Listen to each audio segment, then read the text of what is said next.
Hey, everybody. Welcome to another episode of Flock Free Bird Control Podcast. It's episode number 6 or 7. I forget.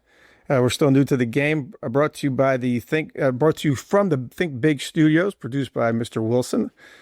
He's the guy behind the cameras. Today's guest is my daughter, Erika. Erika Mullen. I still think of her as Erika Caps, but that's okay. So Erika Mullen, we've been together for a long time working on this thing. I think before we were doing the bird control stuff, Erika was actually running around parking lots for me because my former life, I owned a company called TK Sweeping. We clean parking lots and things. And Erika started working with me back then. So we've come a long way, right? From checking garbage in parking lots to doing bird control. 5 a.m. in there. So tell everybody a little bit about yourself. Sure. My name's Erika Mullen. I started in 2007 with TK Sweeping. So that was my senior year of college. So I would help just drive around parking lots, making sure everyone did their jobs or kept up on their jobs. And then I think in the summer, you had me start sending out flyers or like mailers for Flock Free because we were just starting Flock Free. Yes. And then it turned into me helping do proposals and other stuff like that. So. Yeah, in the basement. Yep, we were in a basement. We started in the basement. It's a typical story. Yeah. Small business starting in the basement. Mm-hmm. So what Erika does now is all kinds of stuff. So we'll do proposals, right? We'll help people starting out. So I thought that's a good starting point for us to talk about today. So, a lot of people haven't done bird control in the past because it's kind of different, and nobody really taught them how to do it. So pest control companies build their business's value on running routes. So bird control has never been a route before. So you get a lot of new people. So say someone wants to do bird control, they want to use our products, and they want some help. What information do you need to put together a proposal? What do you have to have? The most basic information is an address, what the problem is, a detail of the problem, and just some pictures of the area. And from there, we can take it anywhere. We can even look it up online or get the square footage ourselves. But the more detail, that little stuff really is helpful. Yeah, it's a lot of little things. Like after experience, is the ground level around the outside of the building? Do you need a boom as opposed to a regular lift? How tall is the inside of the building? Yeah. It's nice to even if they can measure the square footage from the inside of the building, because sometimes when you Google Earth, you can't see. Yeah. You just see the entire building. You don't know what part of the building inside, what you're exactly going to do. Guesswork. And how about the pictures? What are the best pictures? From far away. Yeah. They'll give us a lot of close-ups of like the ground where the droppings are, or like up close to a beam. But if I get a little more distance, I can visualize it and see what kind of beams there are and what type of beams there can be. That's right. So we need perspective on the photos and stuff. The other information we need too is, what are the birds doing? I mean, a lot of times people don't really know what's going on. So I tell them, just look where the bird poop is and then look up, and that's where the birds are hanging out. Sure. But it's also, to understand why the birds are there. Is there food source? Is there a water source? Is there grass? Are there geese? Just all these different things. Is there a picnic area where the birds are being attracted? Sure. What's the pain point of the customer? And then if you can figure out, what kind of budget they have or what their goals are, because you don't want to propose a $80,000 netting job if the guy's got a $2,000 budget, right? Mm-hmm. Yep. So what have you seen come over that's been problematic from some of our newbies? What do you mean? Just other than not taking good pictures. Oh, just no detail. They'll just send me one picture and be like, fix this problem. I'll be like, sure, I can help you any way you like. I just need detail. Any detail, we can make it work. But the more detail, the better. Yeah, and I think what happens too, so we'll offer training sessions for people free of charge. We'll actually do a Zoom call or a Microsoft meeting, and we'll discuss the products and how they work.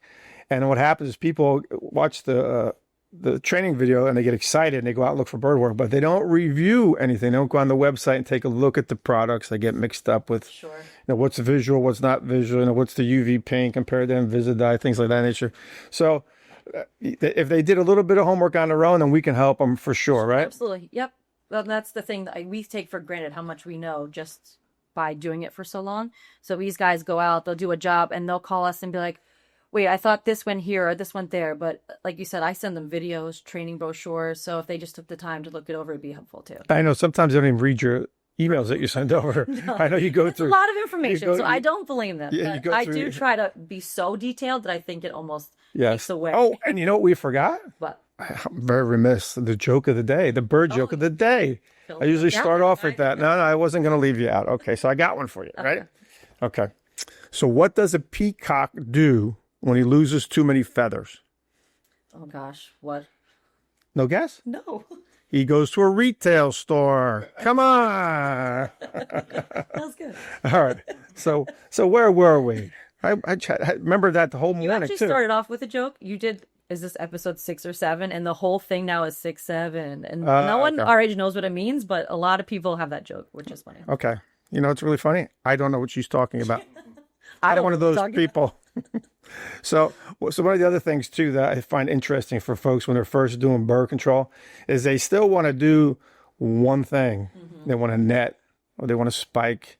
And my knocking the microphone down. My whole thought is when birds are in a building or hanging around a place, you want to create constant pressure to get rid of them. Yeah. Now, what do you suggest to people when they want to create constant pressure? Test.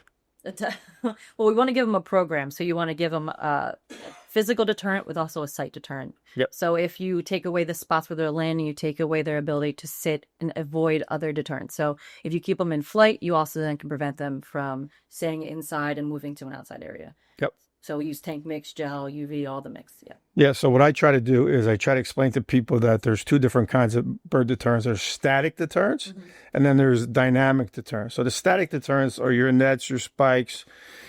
Shock tape is kind of in the middle because they land on something that gives them a shock. So that's very dynamic if you think about it. You know, so it's just something that is sticky or pointy. Sure. But if you can mix a combination of those two things, what you do is you create constant pressure.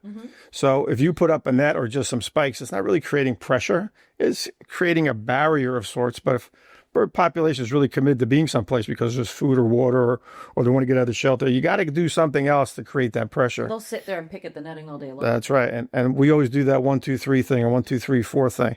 So put together a typical 1, 2, 3, 4 approach to something. Sure. If you go inside a warehouse and you notice droppings or workstations where birds are really irritating the client, you can gel and UV above a workstation, but then you can also spray tank mix, find the opening, the doors where they're coming in from, and apply a dispenser or some kind of tank mix that's ongoing. And that way you take away the landing spots, but then you also prevent them from even flying in and having a landing spot. And that's why I can take off a week at a time. Because when people call up, Erika answers the phone and does a great job. So, yeah, but that little bit of experience, just knowing that is so important because I see guys, you know, they get certified from other people, you know, with certification here, certification there. And then I talk to them about stuff and they really have no clue. If they just know I can put this there and I can put this there, but they don't know why they're doing it or what happens if you do those two things and the birds are still there. They just aren't taught enough. Sure. So I think when we do our we don't have a certification. I get that sword and a crown, you know, hey, I now certify you. But I think what I'd rather do is just give people all the different options that are available to them and present them to the customer. Then the customer picks what he wants to do anyway. And then we just guide them, hey, you can't just do this. You got to do 1, 2, or 3, or one, at least 1, 2. You do a really nice job on educating people. People don't take the time or think it's just a simple solution. So when you go through each product and teach everyone how they work and why they work, I think that also is exciting for people because then they understand it more. Yeah, and it's a good, I like to use the analogy that I just came up with this morning. I was thinking about it on a drive over here. It's like if you're the older brother in a family or even you're the younger brother or sibling in the family, and you know, you poke and prod and you just like a nudge all the time.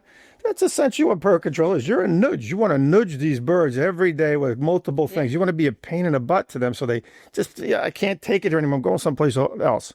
And that's essentially what bird control is. You put together a program that just irritates the birds to the point where they leave.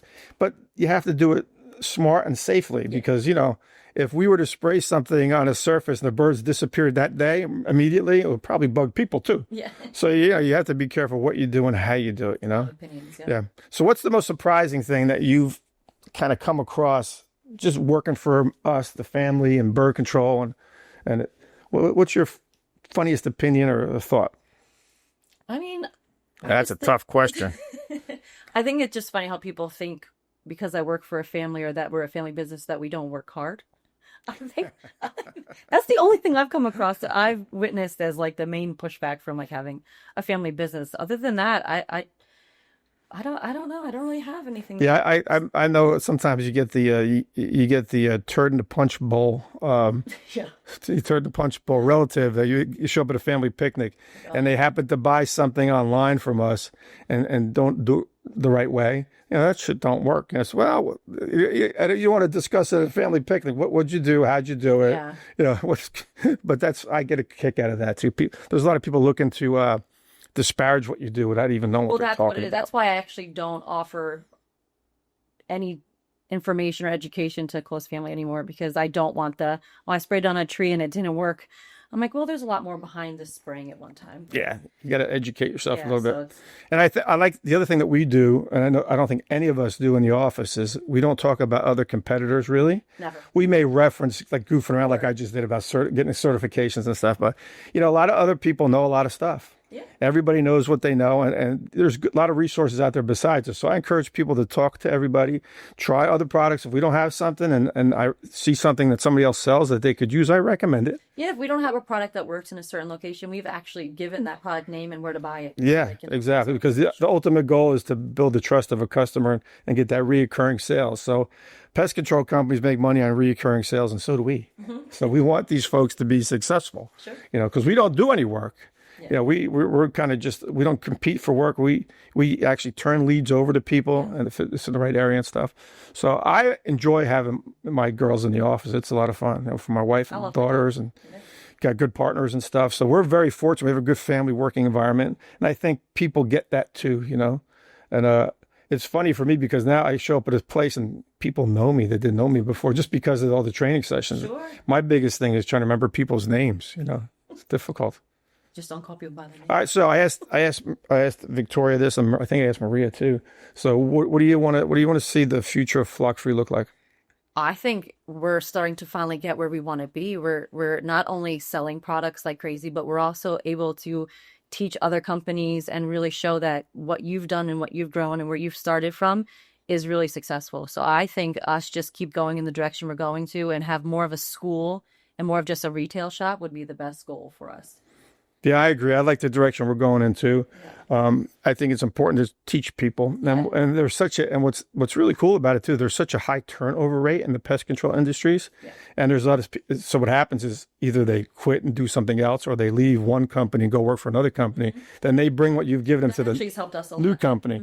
So we'll get calls from. I get a call from Joe B. Joe B is not with that guy. He's over here now. Oh, okay. It's all the same, right? We're just trying to solve problems. But I think that's really cool. Yeah.